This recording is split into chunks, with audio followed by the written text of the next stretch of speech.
बहुत बढ़िया अवसर है। मंत्र न चले नाम चला लो, नाम न चले तो चतुरासी जी गुनगुनाने लगो। बिल्कुल अवसर मत दो, जैसे दुश्मन नीचे गिर पड़ा है, आप ऊपर चढ़े हो, अब उसको ऊपर आने का अवसर मत दो। ऊपर आने का अवसर दिया तो अब आपको ऊपर आने का अवसर दुश्मन नहीं दे पाएगा। ध्यान रखना, एक बार अगर अब मन चढ़ गया आपके ऊपर और मनमानी आचरण करा लिया तो आपको भजन लायक नहीं रखेगा, क्योंकि वो समझ चुका है कि तुम ऐसी जगह पहुंच चुके हो कि अगर अब हम इसको हरा ना पाए तो मुझे जिंदगी भर इसका गुलाम बनना पड़ेगा। मन ने देख लिया है कि अब हम मारे जाएंगे, अब मुझे मरना पड़ेगा, तो वो आखिरी कोशिश करके आपका नाश करेगा। बस आप सावधान हो जाओ। इस समय आपके घुटने उसके गर्दन के ऊपर हैं, ऐसा समझो, क्योंकि सदगुरु आश्रय, संत आश्रय, सत्संग, नाम धाम आश्रय। अब वो विचलित हो रहा है, भड़बड़ा रहा है, कोई तो मिले ऐसा, थोड़ा तो हमें जीवन दान दे, क्या विषय भोग, थोड़ा तो मुझे विषय सेवन करने को मिले। चूक कर दी तो फिर गिरा देगा। परमहंस श्री ओंकारानंद सरस्वती जी ले जब बिल्कुल नई अवस्था में सामने उनके गए तो उनका, अच्छा बच्चा, बड़े भाग्यशाली हो, वैराग्य मार्ग में आए हो, पर ध्यान रखना, एक सांप को जब बंदर पकड़ता है तो बोले ऐसे ऐसे जड़ में रगड़ता है, फिर देखता, सू तो नहीं बोला, फिर रगड़ता है, और वो मरने पर भी रगड़ता ही रहता है कि कहीं इसमें जान न। बोले बस ऐसे ही साधु को, साधक को, उपासक को अपने मन को रगड़ना है। राधा वल्लभ सिंह हरिवंश, राधा वल्लभ सिंह हरिवंश, राधा वल्लभ सिंह हरिवंश। अगर सू बोलने का मतलब अगर थोड़ा भी विषय स्फुरण रह गया है तो अभी रगड़ते रहो, राधा वल्लभ सिंह हरिवंश। फिर सच्ची कहते भजन करना नहीं पड़ता। जैसे भजन थोड़ी करना पड़ता है ही नहीं भजन, किसी और कुछ क्या करें, कुछ है ही नहीं यंत्रों में, वो स्फुरते केवल वही। अब उसको भजन थोड़ी करना है, रह ही नहीं गया, कुछ करना ही नहीं रह गया है। हंस रहे, खेल रहे, बात कर रहे, खा रहे, पी रहे, चल रहे, ठाड़े बैठे परे उताना, कबीर काहे हम राय ठिकाना, हर समय। पर वो स्थिति प्राप्त करने के लिए निरंतर अभ्यास की आवश्यकता है। श्री भगवान कह रहे हैं कि परमम पुरुषम दिव्यम याति पार्थानुचिंतयेत, जो मेरा सदैव चिंतन करता रहता है, दिव्य परम पुरुष का साक्षात्कार उसको अपने चित्त में ही हो जाता है। चित्त स्थान भगवान वासुदेव का है। शरीर छोड़ने के बाद नहीं, शरीर रहते ही ऐसी आनंद की वृत्ति उदय होती है। अब उनके लिए शब्द ही नहीं तो क्या वर्णन करें। ऐसी आनंद की उसी आनंद में वो आनंद समुद्र प्रभु प्रकाशित होने लगते हैं। पर उस आनंद में जहां आपका थोड़ा प्रवेश होता है, आप उलझ करके विषय की तरफ चले जाते हैं। ध्यान देना हमारी इस बात को, यह अनुभवगम्य बात कहते हैं। जब आपको भजन का थोड़ा आनंद मिलेगा तो आप थोड़ा निश्चिंत जैसे होते हैं, उसी समय मन आपको विषयों में फंसा देगा। जब आपको भजन का अभ्यास बढ़ने लगे, आनंद मिलने लगे, तो आपको उदासीनता बढ़ानी है, हंसना नहीं है, लोगों से मिलना नहीं, खेलना नहीं है, क्योंकि इस समय चढ़ाई का है। आनंद स्फुरित होने लगा, बचाओ, बिल्कुल आसपास से सुरक्षित हो जाओ। वो आनंद ही आपको ऊपर ऐसी स्थिति में ला देगा जहां ये विषय नहीं ले जाएंगे। भगवान कह रहे परमम पुरुषम दिव्यम याति पार्थानुचिंतयन्, जो निरंतर अभ्यास चिंतन का करता है उससे चित्त में ही भगवत साक्षात्कार हो जाता है। अगर आप सावधान नहीं रहेंगे, चिंतन सही नहीं रहेगा आपका, तो किसी भी अवस्था में ये विषय चिंतन छूटने वाला नहीं। अभी हमारे पास अवसर है, अभी हमारे पास समय है, चूको मत। ये बहुत सूक्ष्म लड़ाई है, ये कोई बाहर के लाठी डंडा गोली वाली लड़ाई नहीं है, ये अंतर की लड़ाई है। इसमें बड़े बड़े हार जाते हैं। अगर कोई जीत पाता है तो एकमात्र भगवान को समर्पित चित्त वाला जीतता है।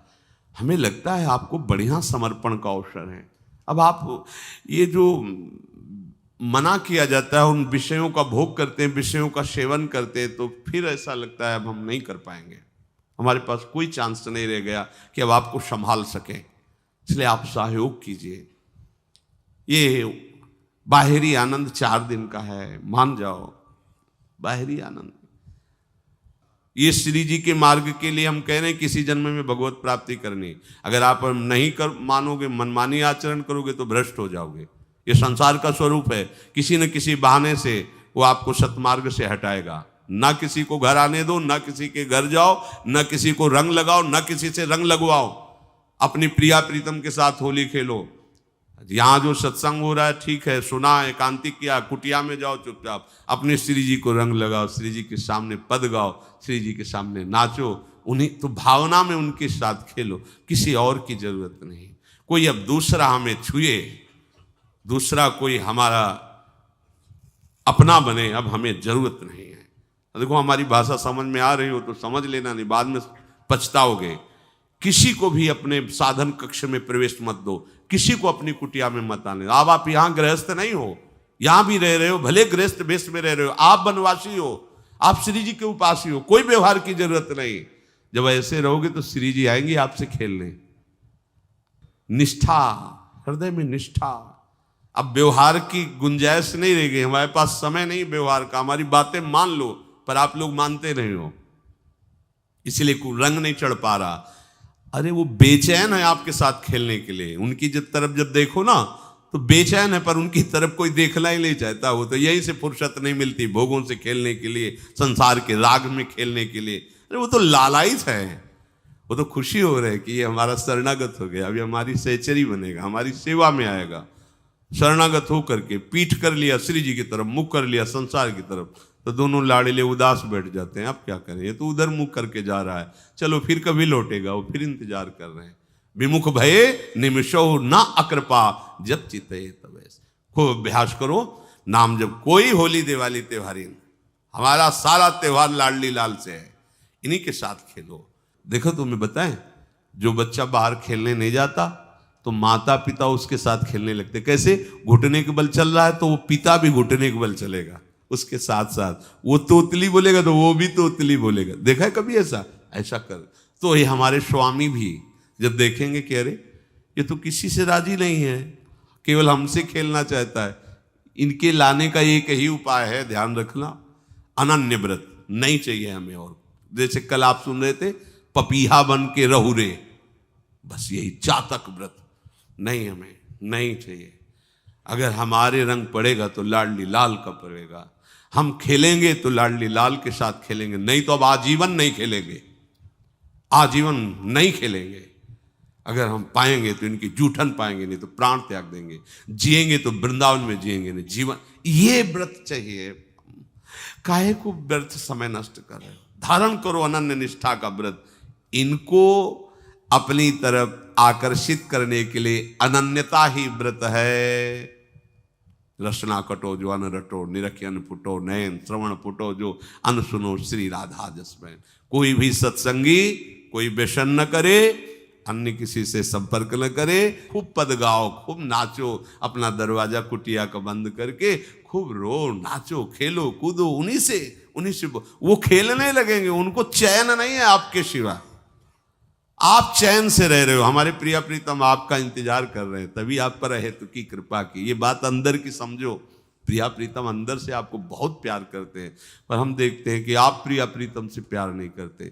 आप संसार की तरफ बढ़ते जा रहे हो, हाथ फैला खड़े, मेरी तरफ आ जा। ये हमारे भगवान नहीं है, ये हमारे लाडली लाल हैं। हम इनको भगवान नहीं, ये तो प्रेम के खिलौना दो खेलत है प्रेम खेल। हमारे रसिकों ने इनको भगवान नहीं माना। अगर कोई संकट आया तो अपने आंचल में छुपा के इनको लेके भागे। ये नहीं सोचा कि अखिल लोक ब्रह्मांडों का ईश्वर, इसको छुपा के भागने की क्या जरूरत है। चाहे बिहारी जी को, चाहे राधा वल्लभ लाल को, जब कभी कोई ऐसा भय आया है तो ऐसा नहीं सोचा कि भगवान रक्षा करेंगे, नहीं, इनकी रक्षा हमें करनी है। इनको छुपा करके, कभी काम वन में राधा वल्लभ लाल को, कभी बिहार वन में से बिहारी जी महाराज, छुपा छुपा के अपने अपने ठाकुरों। तो हमारे ये लाडले हैं, प्यारे हैं, इन्हीं के साथ खेलना है, इन्हीं में रहना है। अब इन्हीं के पास रहना है, इन्हीं में रहना है। दो बात ध्यान रखो, इन्हीं के पास रहना है, इन्हीं में रहना है, बस।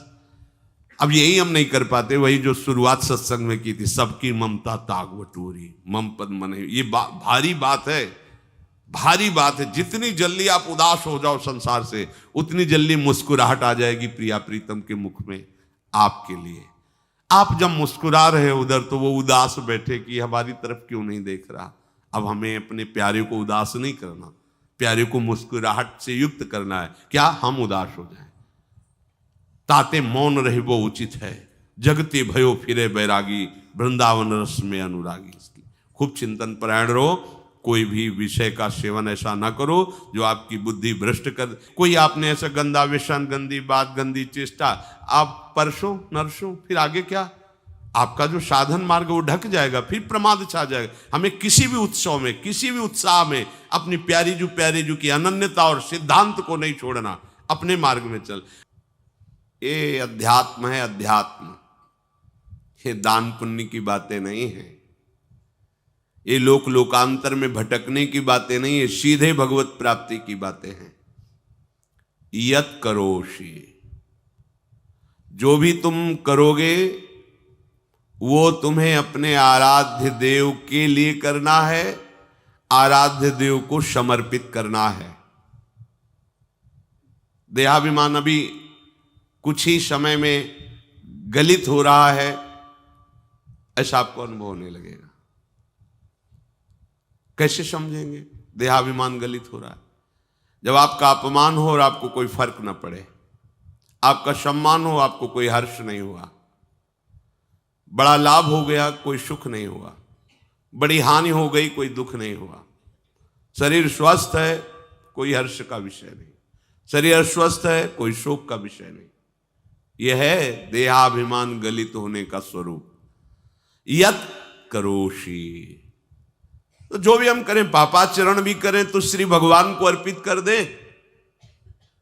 बोले नहीं, तस्मात् शास्त्रम प्रमाणम ते कार्याकार्यो व्यवस्थितो। जो तुम्हें करना है उसमें प्रमाणित कार्य करने हैं, शास्त्र के अनुसार। यत करोषि, अब जो भी करोगे शास्त्र सम्मत करोगे और प्रभु को समर्पित करोगे। देहाभिमान बहुत जल्दी गलित हो जाएगा। यदश्नाशि, अशन भोजन, जो भी पाओगे पहले प्रभु को भोग लगाओगे, देहाभिमान गलित हो जाएगा। मान लो मेरी बात, ये सब 4 दिन के उत्सव, 4 दिन की चांदनी है। शोक समाज पूरा तैयार हो रहा है हमारे ऊपर आक्रमण करने के लिए। तुम्हें क्या पता? शोक का अंधेरा छाने के पहले ही व्यवस्थित जहां पहुंचना है वहां पहुंच जाओ, फिर अंधेरा छा जाएगा, कोई फर्क नहीं पड़ेगा। अभी आप यात्रा ही नहीं प्रारंभ किए हैं और अंधेरा आ गया तो मार्ग ढक जाएगा और जीवन व्यर्थ चला जाएगा। कुछ भी मत खाओ। कैसी धूर्तता हमारी बुद्धि में बैठी है। रसेंद्री की तृप्ति के लिए हम गुरुजनों की आज्ञा को रौंद करके चंद विषयों का सेवन करते हैं। धिक्कार है जीवन को। यदि आज्ञा उल्लंघन करके अमृत भी पीने को मिले तो विष हो जाएगा, ध्यान रखना। इंद्रियों की चाटुकारिता करते हद हो गई। अरे संसारी पुरुष में ऐसा देखे तो चलो, लेकिन जो भगवत मार्ग के पथिक, धिक्कार तुम्हारे जीवन को। प्रियाजू को बिना भोग लगाए अर्पित किए तुम पाने के लिए उत्साहित कैसे हो रहे हो? जिन वस्तुओं को निषेध किया गया है उनकी तरफ स्वप्न में भी अगर गति हो तो जलन होनी चाहिए कि स्वप्न में भी हमने कैसे स्वीकार कर लिया। कभी कभी ऐसा लगता है कि भगवत प्राप्ति बहुत कठिन है, ये समझने वाले नहीं। मेढक को तौलने का अगर हमें आदेश मिले तो तौलना बहुत कठिन है। 5 रखो, 2 उधर छिटक के चले गए, उनको घसीटो तो 3 पहले वाले फिर उतर के चले। ऐसे है, सावधान हो जाओ। ये आज्ञा का उल्लंघन तुम्हारे लिए नारकी गति का काम करेगा। अगर आज्ञा है कि अमृत नहीं पीना तो मत पीना, नहीं वो विष हो जाएगा। और अगर आज्ञा है विष पी लीजिए तो गरल सुधा रिपु करहि मिताई, गोपद सिंधु अनल शीतलाई। वो विष अमृत हो जाएगा, तुम्हारा शत्रु तुम्हारा मित्र हो जाएगा। ये भव समुद्र गाय के खुर के गड्ढे के समान हो जाएगा। आज्ञा पालन बहुत बड़ी सिद्धि है। ये मूढ़ता का त्याग कीजिए। आप जानते हो, जानते नहीं है? नहीं, तुम नहीं जानते हो, तुम्हें वो जान रहे हैं। अगर तुम अपना आनंद चाहते हो, सुख चाहते हो, तो आज्ञा पालन करो। इसी से देहाभिमान गलित होगा। तुम्हारी एक एक वृत्ति उस सर्वात्मा प्रभु बैठे देख रहा है, और उन्हीं के रिझाने के लिए तो तुम्हें मानव देह मिली, भगवत मार्ग मिला। ये ध्यान रखो, एक बार भी बिना भोग अर्पित किए हुए जो पाओगे वही तुम्हारी बुद्धि भ्रष्ट कर देगा। देख लो आंख खोल के कैसे बुद्धि भ्रष्ट होती है। वो अपने आराध्य देव इष्ट देव की ही निंदा करने लगता है, आराध्य देव इष्ट देव के विपरीत चलने लगता है। ये बुद्धि गिरी मतलब सर्वनाश। जो शास्त्र में कहा गया है, कामः संजायते क्रोधा क्रोधा स्मृति विभ्रमा स्मृति भ्रंशात् बुद्धिनाशो, बुद्धिनाश को ही कहा गया प्रणश्यति, नष्ट हो गया, वो किसी काम का नहीं। यत करोषि, जो भी कर रहे हो वो प्रभु के लिए हो और प्रभु को अर्पित करो। यदश्नाश, जो भी असन भोजन करते हो, जो भी तुम्हारी जिह्वा में जाए, अगर तुम इसी जन्म में भगवत प्राप्ति करना चाहते हो तो बिना भोग लगाए मत पाना, मान लीजिए। फिर कह रहे यज्जुहोषि, जो भी तुम हवन का तात्पर्य होता है भागवतिक कार्य करते हो, वो प्रभु को अर्पित कर दो, बड़ा सुख मिलेगा। जो तुम ददाशी, किसी को भी कुछ भी देते हो, प्रभु को दे दीजिए। देने के पहले उसमें भाव कीजिए, राधा वल्लभ लाल इसके हृदय मंदिर में बैठे हैं। अब भोजन जल वस्त्र जो भी आपको उसको दिया तो उस व्यक्ति को नहीं दिया, सीधे ठाकुर जी को दिया, राधा वल्लभ लाल को दिया। यत तपस्यासी, जो भी तुम तपस्या कर रहे हो, काम वेग को सह रहे हो, क्रोध को सह रहे हो, गर्मी सर्दी सह रहे हो, अनुकूलता प्रतिकूलता सह रहे हो, ये भी प्रभु को अर्पित कर दो।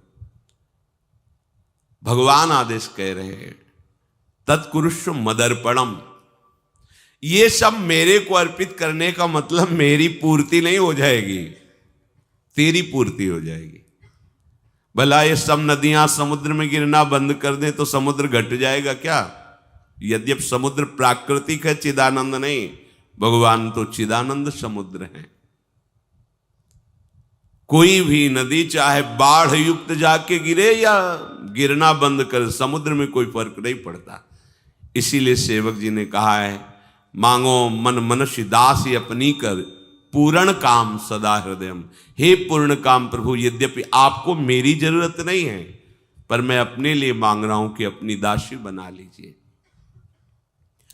मदभक्तो मईश्वरे सर्वज्ञे परम गुरु वासुदेवे समर्पित सर्वात्म भावः, यत् पश्यति शृणोति स्पृशति वा सर्वमेव भगवान वासुदेवः, इत्येवं गृहाविष्ट बुद्धिर मदभक्तः सन एतत् यथोक्तम सम्यक दर्शनम विज्ञाय मदभावाय मम भावो मदभावः परमात्म भावस्तस्मै परमात्म भावो योपपद्यते युज्यते घटते मोक्षम गच्छति।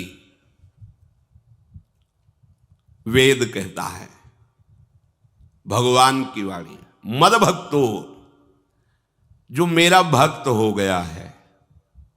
अभी हम देह भक्त हैं, भोगों के भक्त हैं, विषयों के भक्त हैं, काम क्रोध लोभ मोह जब जो चाहता है हमें परास्त कर देता है। लेकिन जो मद भक्त हो गया उसको नहीं। बाहरी वेश परिवर्तन से मद भक्तो नहीं होता। कभी कभी हंसी आती है कि अमृत कुंड को छोड़ करके मल कुंड का स्वाद लेने के लिए कितना लालायित है जीव। कैसी मंद बुद्धि, मतलब एकदम लगता है कि वाह प्रभु आपकी है विचित्र माया है। ये इधर कूदे तो अमृत कुंड है, इधर कूद रहा है मल कुंड है। वो जानबूझ करके अमृत को त्याग करके मलकुंड में जा रहा है। जहां हमारी प्यारी जी और प्यारे जी की ऐसी सुख वृत्ति है, वेणु कानन कुणित श्रवण सुंदर सुनत मुक्ति सम सकल सुख पाए पग पेलिरी। मोक्ष सुख को भी लात मार करके जिस सुख में बढ़ाए, कैसा कैसा तुम्हारा आश्रय है। हमारे युगल सरकार का ऐसा सुख है कि मोक्ष सुख थूक देने योग्य हो जाता है, और आप युगल सरकार को एक तुच्छ विषय के लिए छोड़ देते। कैसे भक्त हो तुम, कैसे हो तुम? खुद प्रश्न करके देखो। कभी तुम्हें अपने ऊपर धिक्कार नहीं आता? अपने को बहुत चतुर समझते हो, अपने को बहुत प्रवीण समझते हो कि कोई नहीं जानता हम क्या खाते हैं, कोई नहीं जानता हम कहां जाते हैं, कोई नहीं जानता हम कैसे खिलाड़ी हैं कि खेल रहे। अरे पागल, तू कैसा खेल रहा है। ये जगन नाटक वैभवा, वो बैठे हुए डायरेक्टर सब कुछ देख रहा है और तुम्हारी कहानी लिख रहा है। बहुत होश में हो जाओ, हर समय तुम दृष्टि में हो, ऐसा मत समझो। मद भक्तो मईश्वरे सर्वज्ञ, समझ मैं सर्वज्ञ हूं, मैं सब कुछ देख रहा हूं। परम गुरु, मैं गुरुओं का भी गुरु, परम गुरु हूं। भगवान बोल रहे वो है, वही परम गुरु है, क्योंकि गुरु शब्द ही उन्हीं के आगे है, दूसरा कोई नहीं, कोई है ही नहीं दूसरा, दूसरो न कोई, वही परम गुरु है, क्योंकि उनके सिवा कोई है नहीं, वही है परम गुरु। बड़े करुणा में है। अगर ये सोचा जाए कि भगवान की वाणी और गुरु की वाणी अलग है तो भ्रम है आपको। भगवान की वाणी गूंज रही है, पकड़ो। आपको लगेगा बातें कर रहे हो, कहां गूंज रही है? अभी ट्रांजिस्टर लाइए, लखनऊ लगाइए, अभी बोलने लगेगा। तो वाणी गूंज रही ना लखनऊ की। कानपुर लगाइए, कानपुर बोल लेगा, क्योंकि उसमें पावर है उस वाणी को घसीटने का। एक यंत्र जैसा तुम्हारे अंदर तो पावर नहीं है, तुम अपने को बहुत पावरशील समझते हो। एक इतना बड़ा ट्रांजिस्टर लाइए, उसे आप अभी लगाइए बंबई, वो अगर स्टेशन आ रहा पकड़ में तो बोलने लगेगा कि बंबई की आकाशवाणी से बोल रहा हूं। आकाशवाणी पकड़ रहा है वो। तुम्हारे अंदर कितनी सामर्थ्य है। तुम गुरुवाणी सामने से नहीं पकड़ पा रहे हो, आकाशवाणी क्या पकड़ोगे? बहुत ज्ञानी, बहुत विज्ञानी, वो एक यंत्र पकड़ रहा है लोक के स्टेशनों को। अगर तुम मंत्र पकड़ लो तो तुम भगवान की वाणी ऐसे सुनोगे, ऐसे देखोगे, कहीं दूर थोड़ी है, सामने नृत्य करते रहते हैं। नेत्र खुले थोड़ा, पावर आप में है, जो मंत्र मिला है वो यंत्र पकड़ता है स्टेशन। पावर तुम्हारा सीधे पावर हाउस को पकड़ेगा। अखिल ब्रह्मांडों का पावर वासुदेवा समर्पित सर्वात्म भावः। तो यत् पश्यति यत् शृणोति स्पृशति, वो भगवान का स्पर्श करेगा, भगवान की वाणी सुनेगा, भगवान को ही देखेगा। कौन? जो मद भक्ता है। तो आप लोग बड़े कृपा पात्र हैं, भगवत मार्ग के पथिक बन गए। कहां फंसे हो यार, कहां? बड़ी हंसी आती है। साधक अपने छोटे से दोष को पहाड़ की तरह देखकर व्याकुल हो जाता है और गुरु और भगवान से पुकारता है, नाथ देखो मैं ऐसा, मुझे बचा लो। प्रभु अभी तक समर्पण नहीं हो पाया, उसे अपने में फुर्सत नहीं। जो मेरा हो जाता है वो निरंतर मेरा चिंतन करता है, इसलिए मैं उसको सुनाई देता हूं। तुम किसका चिंतन कर रहे हो? संसार का। तो क्या सुनाई दे रहा है? संसार। तुम किसको देखना चाहते हो? संसार को। तो क्या दिखाई दे रहा है? स्त्री पुरुष दोष गुण। भगवान कह रहे मद भक्तो, जो मेरा भक्त है वो यत् पश्यति शृणोति स्पृशति। प्रभु स्पर्श में आते, केवल देखने में ही नहीं आते। क्या भगवान को ध्यान में देख लिया? ऐसा नहीं। जैसे आप गले लगते ऐसे प्रभु